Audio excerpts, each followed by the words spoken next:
famous scholar. دیکھو سلیمان علیہ الصلوۃ والسلام کی اللہ نے بہت تعریف کی ہے کہ دنیا بھی دی ہم نے ان کو، دین بھی دیا. دین تو سارے پیغمبروں کو ملا، مگر سلیمان علیہ السلام کو جیسی دنیا ملی ایسی نہ ان سے پہلے کسی کو ملی نہ ان کے بعد کسی کو ملے گی. اتنی دنیا اللہ نے سلیمان علیہ السلام کو دی کہ سلیمان علیہ السلام نے اللہ سے دعا مانگی تھی، اللہ مجھے ایسی بادشاہت دے کہ میرے بعد کسی کو نہ ملے. تو بس یہ تو انتہا ہو گئی نا بھائی، قیامت تک کسی کو نہ ملے، ایسے پاکستان کے کسی صدر کو بھی نہ ملے، ایسی حکومت چاہیے. حکومت مراد یعنی اتنے وسائل چاہیے. تو اللہ نے سلیمان علیہ السلام کے ماتحت ہواؤں کو کر دیا، اور سمندر کے ہیرے جواہرات جو بھی قیمتی پتھر تھے وہ جنات نکال کے لاتے تھے، جنات کو تابع بنا دیا. اتنی زبردست حکومت. لیکن موت کا منظر بڑا عجیب. میں پہلے سوچتا تھا یا اللہ تو نے سلیمان علیہ السلام کو اس طرح سے کیوں موت دی ہے؟ لاٹھی ہاتھ میں اپنی شاہی کرسی پہ بیٹھے ہوئے اور جنات کے ذریعے تعمیرات کروا رہے ہیں عمارتوں کی، اور جنات بہت ٹینشن میں، کیونکہ جن کسی کے قابو، یہ جو عامل کہتے ہیں نا جن ہمارے قابو میں، اصل میں یہ جنات کے قابو میں ہوتے ہیں. جنات ان کا کان مڑ ہوتے ہیں، اب یہ منتر پڑھ، چل اب یہ کر. جن ان کے قابو میں نہیں ہوتے. وہ تو سلیمان علیہ السلام کا معجزہ تھا کہ جنات کو قابو میں لے لیا انہوں نے. یہ کہاں سے، یہ کیا، ان میں کون سے کچھ کیوں قابو آئیں گے؟ جن بولیں گے تم ہو کیا، تمہاری اوقات کیا ہے؟ جنات کوئی چھوٹی موٹی مخلوق تھوڑی ہے.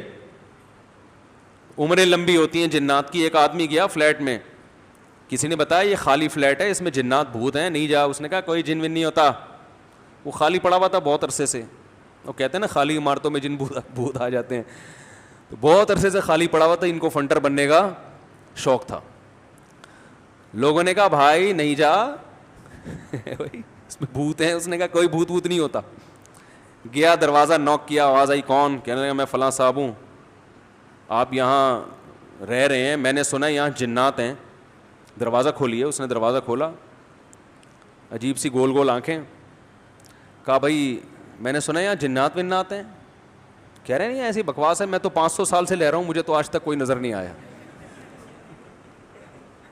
کہنے لگا میں تو 500 سال سے رہ رہا ہوں، مجھے تو ابھی تک کوئی نظر نہیں. یہ بے ہوش یہی جن تھا بھائی، 500 سال سے انسان تو نہیں رہ سکتا. اچھا یہ عامل لوگ نا یہاں بیوقوف بناتے ہیں. ہم نے صحابی جن کو دیکھا ہے، کیونکہ جب یہ سنتے ہیں نا کہ جنات کی عمریں لمبی، تو 1400 سال پرانا جن بھی نکال کے لے آئیں گے. یہ الو بنانے کے علاوہ کچھ بھی نہیں ہے. صحابی جن کو دیکھا ہم نے، تابعی جن کو دیکھا ہم نے، اس جن کو دیکھا جس نے حضرت علی کی صحبت اٹھائی. سب بکواس کرتے ہیں. اور بعض ہمارے نیک لوگ بھی ان سے متاثر ہو جاتے ہیں، بڑے علماء بھی بعض ان سے متاثر ہو جاتے ہیں. ہمارے ہاں کسی چیز سے متاثر ہونے کے لیے بس اتنا کافی ہے کہ امکان کے درجے میں صحیح ہو. جیسے آپ کسی کو یہ بتا دیں نا کہ یہ کھانے سے یہ ہوتا ہے، تو امکان تو ہے نا کہ ہو سکتا ہے ہوتا ہو. ریسرچ ہے؟ ریسرچ نہیں ہے بھائی، امکان کافی ہوتا ہے ہمارے ہر چیز. حالانکہ کسی بھی دعوے کے لیے امکان، بھائی میں دعویٰ کروں اس نے میرے 1 لاکھ روپے لیے ہیں، اگلا کہہ رہا ہے کیا دلیل ہے؟ میں کہتا ہوں ممکن تو ہے نا کہ تم نے لیے ہوں،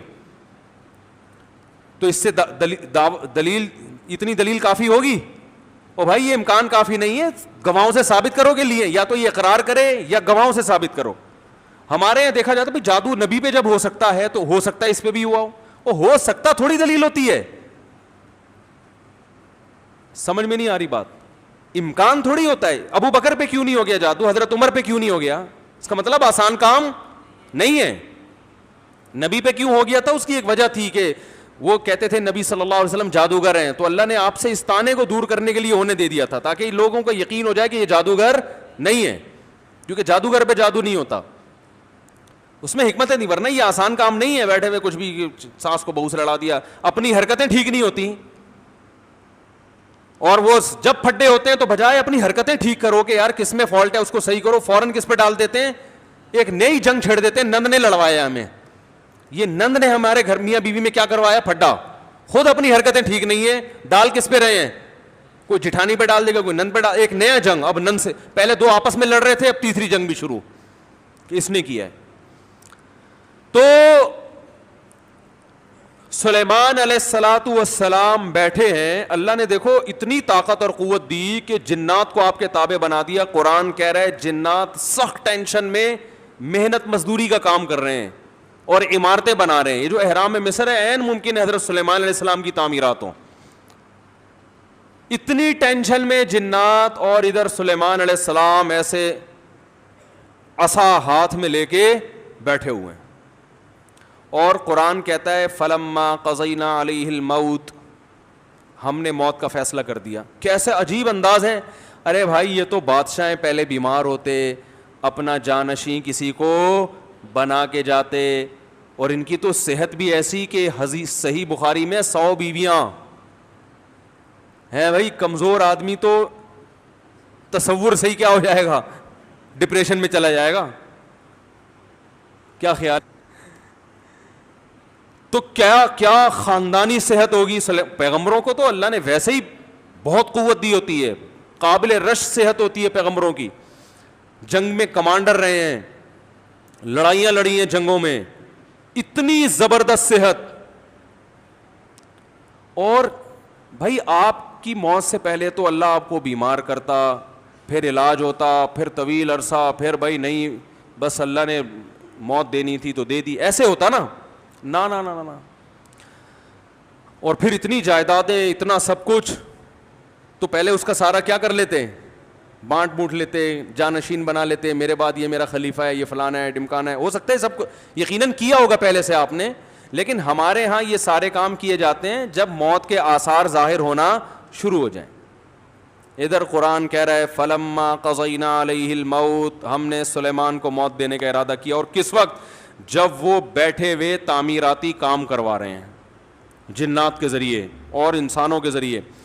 اور اللہ فرماتے ہیں ایسے فرشتہ آیا, روح نکال کے چلا گیا. انبیاء کا جسم موت کے بعد بھی خراب نہیں ہوتا. مرزا غلام احمد قادیانی کی قبر کھول کے دیکھو, اگر ایک ہڈی بھی بچی ہوئی ہے نا, ایک ہڈی بھی اس کمبخت کی باقی ہے, تو جو سزا دینا چاہو آپ دے سکتے ہو. سمجھ رہے ہو؟ نبی کی کا جسم کبھی بھی خراب نہیں ہوتا. قادیانی ہو سکو اس کی ایک دفعہ قبر کھول کے دنیا کو دکھا دو بس تم. انبیاء کا جسم خراب نہیں ہوتا. تو قادیانی ہو سکتا ہے یہ گستاخی کریں کہ نبی صلی اللہ علیہ وسلم کی تو قبر کوئی کھول نہیں سکتا. تو بھائی نبی صلی اللہ علیہ وسلم کو ہم بھی نبی مانتے ہیں اور آپ بھی نبی مانتے ہیں, اور آپ پر تو اجماع ہے, بلکہ اس کو تو غیر مسلم بھی مانتے ہیں کہ آپ کی باڈی خراب نہیں ہوئی ہے, اس لیے کہ آپ صلی اللہ علیہ وسلم کے جسد اطہر کو قبر مبارک سے نکالنے کی بہت زیادہ کوششیں ہو چکی ہیں ماضی میں, غیر مسلموں نے کی ہیں سرنگیں بنا کے. اس کا مطلب ان کو بھی پتا تھا کہ جسم کیا ہے, سلامت ہے. تو انبیاء کا جسم کبھی بھی خراب نہیں ہوتا. تو قرآن کہہ رہا ہے ادھر ٹیک لگا کے بیٹھے ہوئے ہیں سلیمان علیہ السلام, جسم سے روح نکلی ہے, اور پتہ نہیں کتنے دنوں تک اسی طرح ایسے ہی رہے ہیں. وہ چونکہ اس طرح سے ٹیک لگی ہوئی تھی کہ گرے نہیں ہیں. اب دیمک نے کھانا شروع کیا سلیمان علیہ السلام کی لاٹھی کو. ما دلہم علی موتہ الا دابۃ الارض تأکل من سأتہا. اللہ فرماتے ہیں زمین پر رینگنے والے کیڑے نے جب لاٹھی کو کھانا شروع کیا ہے, تو کتنے دن لگتے ہیں کیڑے کو لاٹھی کو کھانے میں. تو جب لاٹھی کو اتنا کھا لیا کہ بیلنس آؤٹ ہو گیا, تو سلیمان علیہ الصلاۃ والسلام زمین پر گر پڑے. پھر جنات کو پتہ چلا کہ بھائی ان کا تو بہت دن پہلے انتقال ہو چکا ہے. اللہ فرماتے ہیں کہ اگر جنات کو پہلے سے پتہ ہو جاتا کہ ان کی موت واقع ہو چکی ہے, ما لبثوا فی العذاب المہین, تو اتنی سخت ٹینشن میں جو انہوں نے دن گزارے اس ٹینشن میں وہ دن نہیں گزارتے. جیسے ہی جنات کو پتہ چلا کہ ان کا انتقال ہو گیا, جو جس نے جہاں اینٹ لگائی تھی نا وہیں چھوڑ کے بھاگ گیا. ان کو پتا تھا قیامت تک کوئی عامل کا باپ بھی مجھے قابو نہیں کر سکتا. جو کنسٹرکشن کا کام جہاں تک تھا نا وہیں سے جنات نکل لیے.